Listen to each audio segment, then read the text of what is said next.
Terpantas, terkini dan sahih. Bila-bila masa, di mana jua. Berita di jari. Subscribe YouTube Bulletin TV3. Buletin pagi anda bersama dengan saya Siti Khadijah Jaafar. Antara tajuk utama pagi ini, Malaysia perlu tingkatkan usaha tarik lebih banyak pelaburan dalam industri berteknologi tinggi.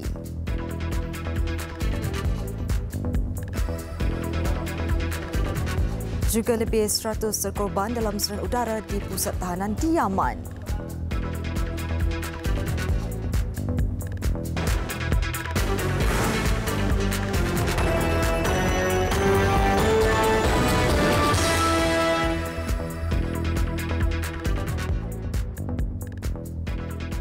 Assalamualaikum dan salam sejahtera.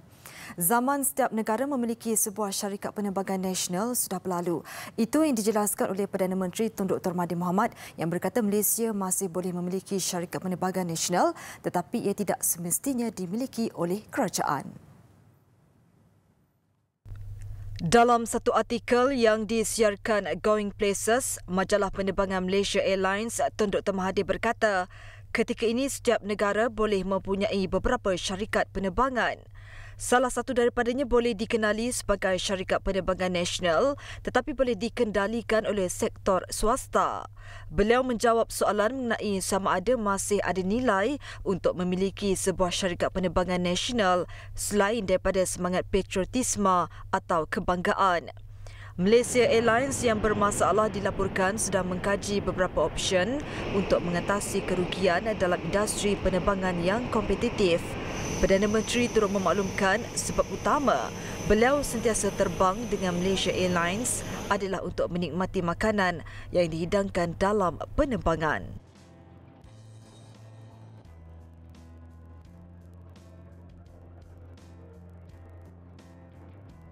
Dalam temu bual itu juga, Tun Dr. Mahathir berkata, Malaysia harus memacu usaha untuk meraih lebih banyak pelaburan dalam industri berteknologi tinggi. Ia bagi memastikan individu berkemahiran dalam sektor berkaitan mempunyai pekerjaan staraf sekaligus menangani kesan aliran keluar tenaga mahir tempatan. Ketika ini Malaysia mempunyai ramai tenaga mahir di syarikat luar negara, namun golongan berkenaan mengalami masalah untuk kembali berkhidmat di tanah air sendiri kerana tidak mempunyai pekerjaan yang sesuai. Ditanya soal peralihan kuasa, Tun Dr. Mahathir bertekad ingin menyelesaikan masalah hutang negara yang sebelum ini menjangkau 1 trilion ringgit pasca pertukaran tampuk pemerintahan kerajaan sebelum menyerahkan jawatan Perdana Menteri kepada penyandang seterusnya.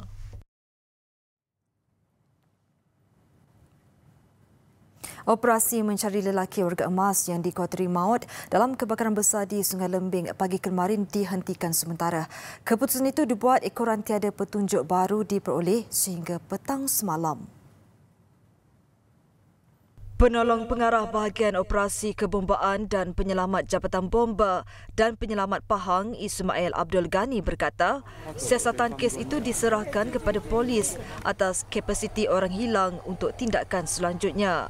Sepanjang operasi, bomba meluaskan kawasan pencarian ke bahagian kiri dan kanan rumah mangsa Ho Yok Fun 74 yang berkemungkinan menjadi laluan mangsa untuk menyelamatkan diri.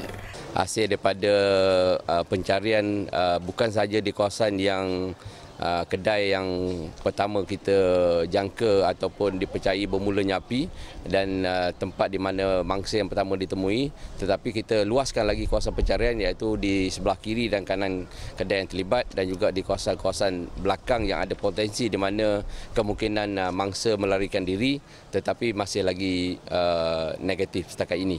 Dalam kejadian jam 1.30 pagi kemarin, Ho dan isterinya Chow Kim Mui 70 disyaki terperangkap dalam kebakaran yang dipercayai berpunca daripada kedai 2 tingkat yang turut dijadikan rumah oleh pasangan itu. Bomba hanya menemui 1 mayat dalam keadaan rentung dipercayai wanita berdasarkan perhiasan yang dipakai. Kebakaran itu memusnahkan 32 bangunan terdiri daripada 20 rumah kedai 2 tingkat, 11 unit rumah setingkat dan sebuah perpustakaan yang membabitkan 29 keluarga dan 53 orang mangsa. Fenomena air laut pasang besar dirama berlaku bermula semalam hingga 2 September, 29 September hingga 2 Oktober dan 27 hingga 30 Oktober di pesisiran pantai Selangor. Sekiranya hujan lebat dan angin kencang berlaku, risiko banjir di daerah Klang, Kuala Langat, Sepang, Kuala Selangor dan Sabak Bernam akan meningkat. Dan untuk perkembangannya, kita terus bersama Amirul Hakim Luqman langsung dari Pengkalan Tok Muda Kapar. Jadi silakan Amirul dengan tinjauan anda. Fenomena air pasang besar yang melanda di kawasan pesisiran pantai negeri Selangor khususnya di Klang dapat anda saksikan saya di JT Nelayan Pengkalan Tok Muda. Dapat anda saksikan belakang saya, juru kamera boleh tunjukkan di sana, di mana di JT ini pada jam 7 pagi tadi ditenggelami air dan kini telah surut sehingga pada ketinggian 0.8 meter.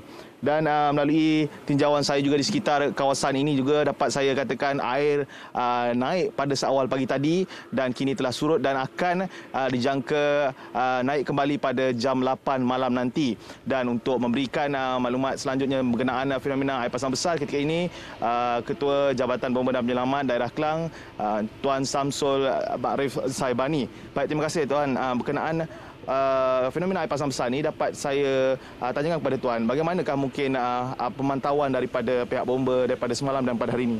Okey, terima kasih. Daripada semalam kita memantau sekitar pesisir pantai dan sepanjang ban di daerah Klang ni, keadaan dia masih selamat. Begitu juga dengan pagi ini. Tetapi pagi ini didapati paras air lebih tinggi daripada pagi semalam walaupun dijangka pada 5.5 meter. Tetapi apa yang kita lihat secara hakiki, ia melebihi paras 5.5 meter pada jam pukul 8 pagi tadi.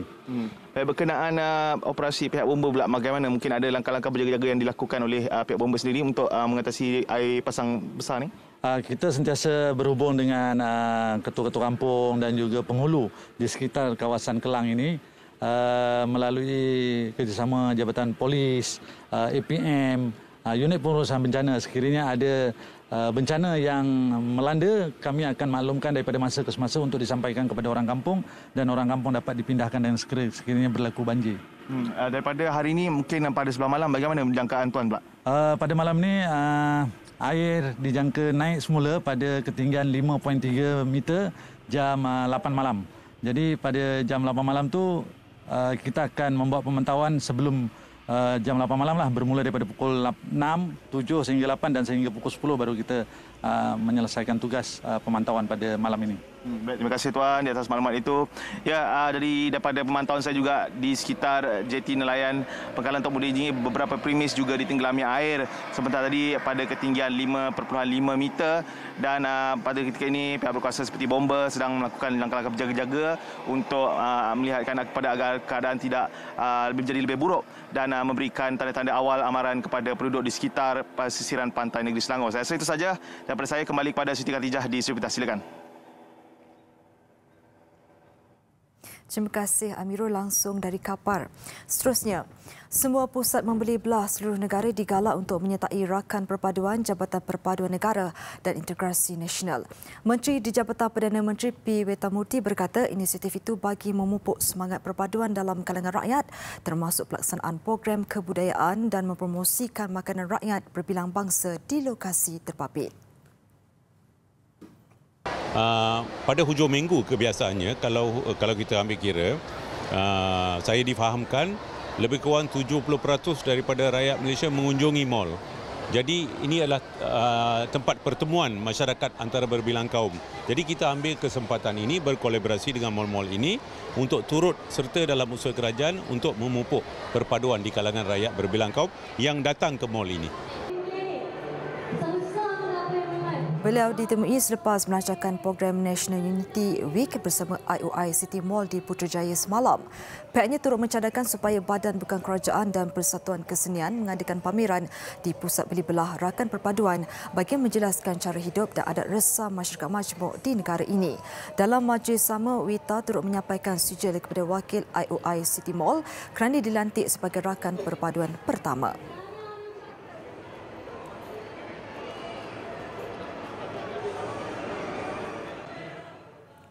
18 warga asing yang bersukaria pada hari cuti sempena Ma'al Hijrah dicekup Jabatan Imigresen Pulau Pinang dalam operasi di Penang Central Batu semalam. Ketika ditahan, kebanyakan mereka memberi alasan ke Georgetown bertemu rakan selain bersiar-siar. Kesalahan dikenal pasti adalah tidak memiliki dokumen perjalanan dan juga telah tinggal lebih masa di Malaysia. Berapa umur dia orang? Lingkungan umur di antara 20-an sehingga 40-an. Diorang ni kebanyakan bekerja di sini ya, Puan? Ya, kebanyakan bekerja di sini dan tetapi tidak memiliki sebarang pas untuk bekerja di negara Malaysia. Dalam operasi itu, seramai 676 warga asing daripada pelbagai negara diperiksa selepas mereka turun dari bas di terminal berkenaan. 18 warga asing yang ditahan berasal dari Indonesia, Myanmar, Bangladesh dan Kemboja. Serbuan dilakukan susulan aduan mendakwa kebanjiran warga asing di Penang Central menyebabkan keadaan kurang selesa. Pemeriksaan juga mendapati ada yang memiliki permit pekerjaan yang sudah dibatalkan majikan namun mereka tidak kembali ke negara asal. Kesemua yang ditahan dibawa ke depo tahanan juru untuk siasatan lanjut.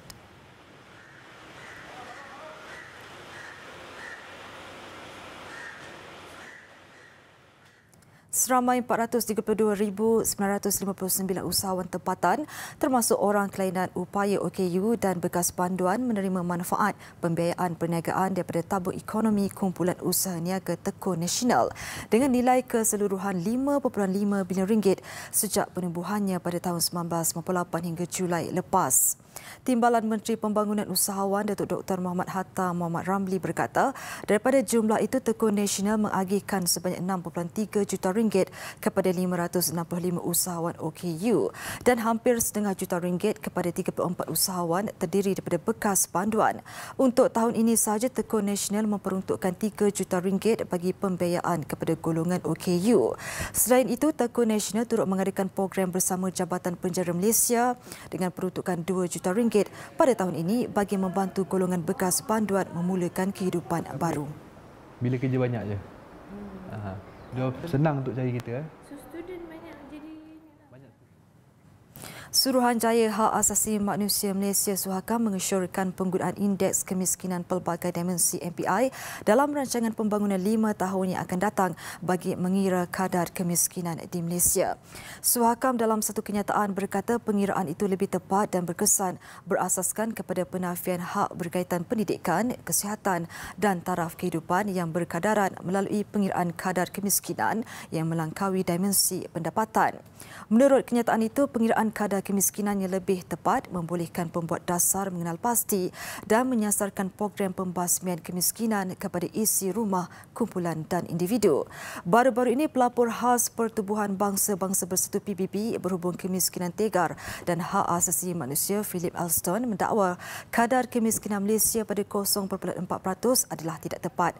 Hal yang demikian kerana kadar kemiskinan antara 15 ke 20% di negara ini adalah lebih realistik.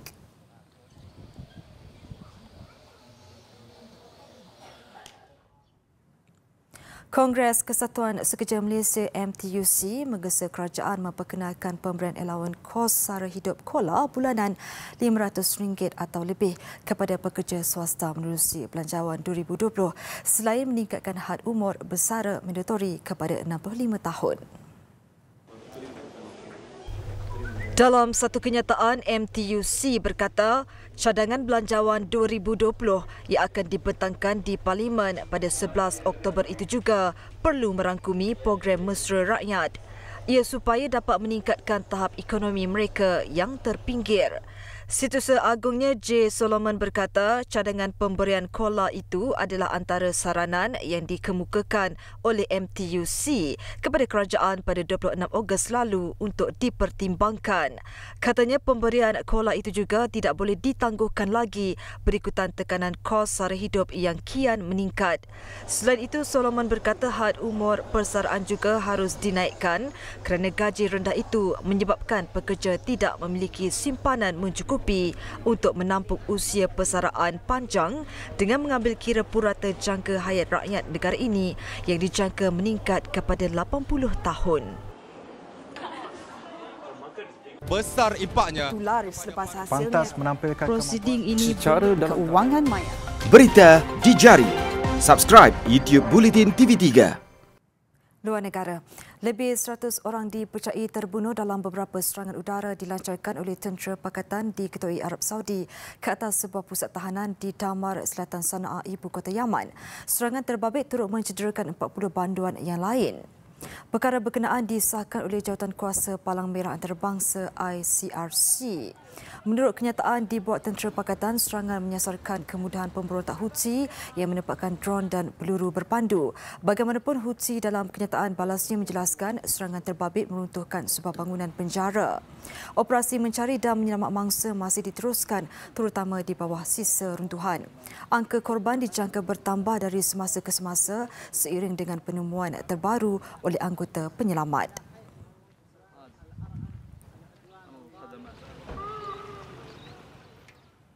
9 orang maut selepas sebuah pesawat ringan yang digunakan sebagai ambulans terhempas dan terbakar di sebuah resort berhampiran Manila, Filipina. Nahas berlaku di Calamba City ketika pesawat King Air 350 yang membawa pesakit dan pasukan perubatan sedang menuju ke Manila dari sebuah lokasi di selatan negara itu. Menurut jurucakap Jabatan Penerbangan Filipina, pesawat berkenaan hilang dari radar kira-kira 25 batu nautika bersamaan 46 km dari Manila. Sementara itu, pegawai kesihatan tempatan mengusahakan nahas mengorbankan kesemua individu di dalam pesawat terbabit. Manakala polis dalam kenyataan mereka memaklumkan 2 individu turut cedera akibat terkena serpihan pesawat di resort itu. Bagaimanapun, punca sebenar insiden tidak diketahui.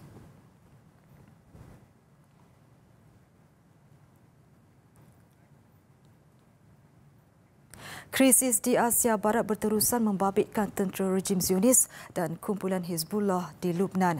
Terbaru, kedua-dua pihak saling berbalas serangan dengan lebih 100 serangan meriam dilancarkan sebagai tindak balas terhadap bedilan peluru berpandu Hizbullah yang mengenai pengkalan dan kenderaan tentera Israel. Dalam serangan berkenaan, Hizbullah mendakwa pihaknya berjaya membunuh dan mencederakan beberapa orang tentera rejim. Namun, kenyataan Hizbullah itu segera disangka Zionis yang mendakwa pihaknya sedia menyerang balas kumpulan berkenaan pada bila-bila masa. Serangan berlaku beberapa hari selepas Israel melancarkan serangan drone yang menyasarkan pinggir Beirut yang didakwa menjadi gudang pembuatan peluru berpandu Hizbullah. Insiden berkenaan mendapat perhatian antarabangsa, terutama ahli Majlis Keselamatan Pertubuhan Bangsa-Bangsa Bersatu PBB yang mahukan krisis di Lubnan ditangani segera bagi mengelakkan lebih ramai individu menjadi korban perbalahan dua pihak terbabit. لأنها نفذت في منطقة باتت تخضع Polis Papua bertindak menahan dan menamakan 30 suspek yang dipercayai terbabit dalam rusuhan yang tercetus di Jayapura dan Deyai minggu lalu. Berdasarkan siasatan awal, kesemua mereka didapati bertanggungjawab mencetuskan keganasan sehingga menyebabkan kerosakan. Selain itu, 2 individu yang disyaki menyebabkan kematian 3 orang termasuk seorang pegawai tentera kini diburu. Terdahulu, Presiden Joko Widodo mengeluarkan arahan kepada pihak berkuasa supaya tidak bertolak ansur dengan penunjuk perasaan di Papua. Rantau Papua dicemari dengan rusuhan ganas selama 2 minggu susulan diskriminasi etnik dan perkauman. Segelintir penunjuk perasaan turut menuntut pilihan raya kemerdekaan diadakan walaupun pihak berkuasa menolak kemungkinan berlakunya perkara itu.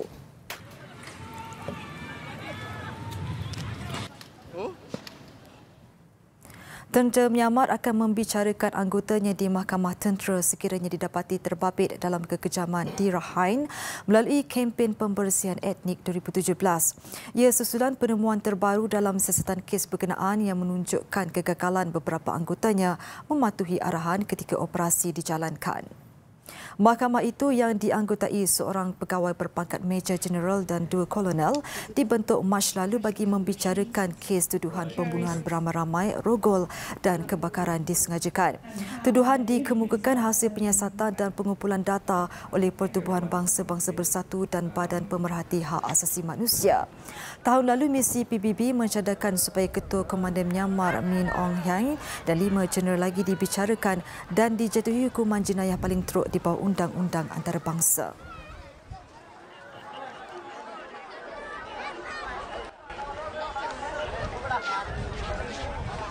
Besar impaknya. Selepas hasilnya, Pantas menampilkan prosiding ini secara dalam keuangan maya. Berita di jari. Subscribe YouTube Bulletin TV3.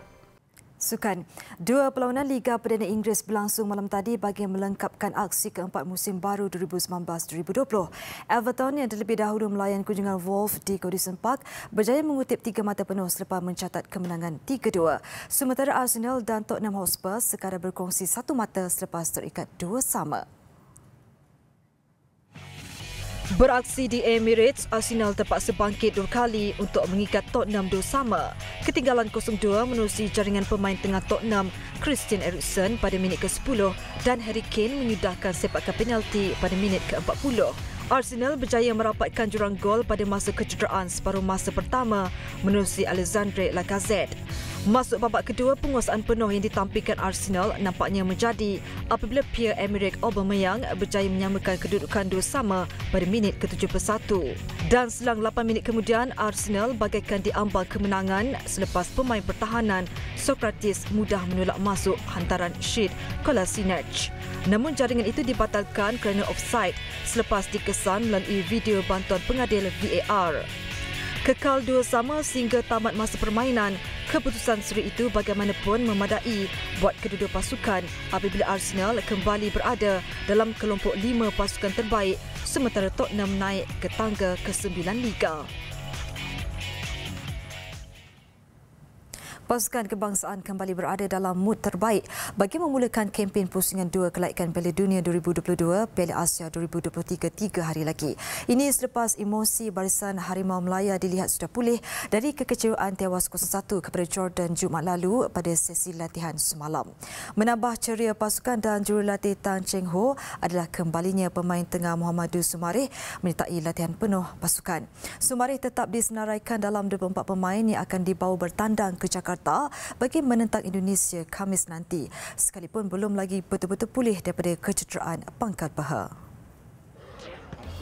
Pasukan kebangsaan kembali semula ke padang latihan disaksikan Presiden Persatuan Bola Sepak Malaysia FAM Datuk Hamidin Mohamad Amin menyambung persiapan pusingan 2 kelaikan Piala Dunia 2022 Piala Asia 2023 yang membuka tirai 3 hari lagi. Walaupun kecewa tewas kepada Jordan 0-1 baru-baru ini, suasana nampak ceria dan positif menandakan mereka sudah tidak memandang ke belakang lagi. Fasa pemulihan masih lagi dilakukan agar berada dalam keadaan cergas dan bebas kecederaan dalam masa sama giat memperkemas aspek teknikal. Jurulatih Tan Cheng Ho menyenaraikan 24 pemain untuk dibawa ke Indonesia bagi menentang skuad tuan rumah. Dan nampaknya ada kabar baik pemain tengah Muhammadu Sumareh sebelum ini cedera tidak lagi menjalani latihan berseorangan apabila sudah menyertai sesi penuh buat kali pertama. Ya, itu kata satu petanda positif lah kerana Sumareh sepanjang bersama dengan pasukan kebangsaan bermain dengan begitu baik dan sentiasa memberi impak yang terbaik lah. So kita harap beliau pulih 100% menjelang perlawanan Indonesia kerana kita perlukan semua pemain berada dalam keadaan yang terbaik ya.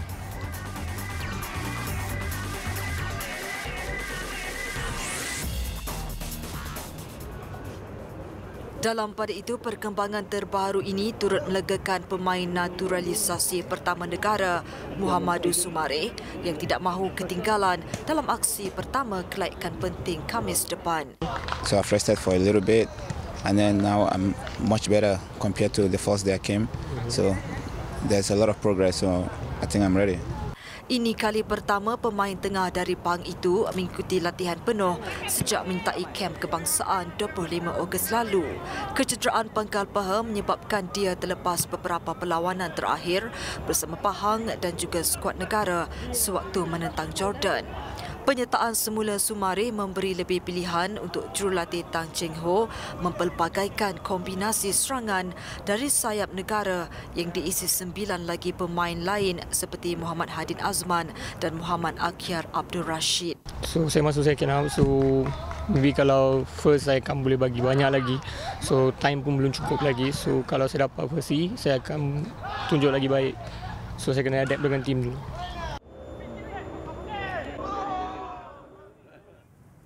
Sekian paparan Buletin Pagi. Terus ikuti platform digital dan media sosial Buletin TV3 untuk pelbagai perkembangan terkini. Saya Siti Khadijah Jaafar, salam hormat dan Assalamualaikum.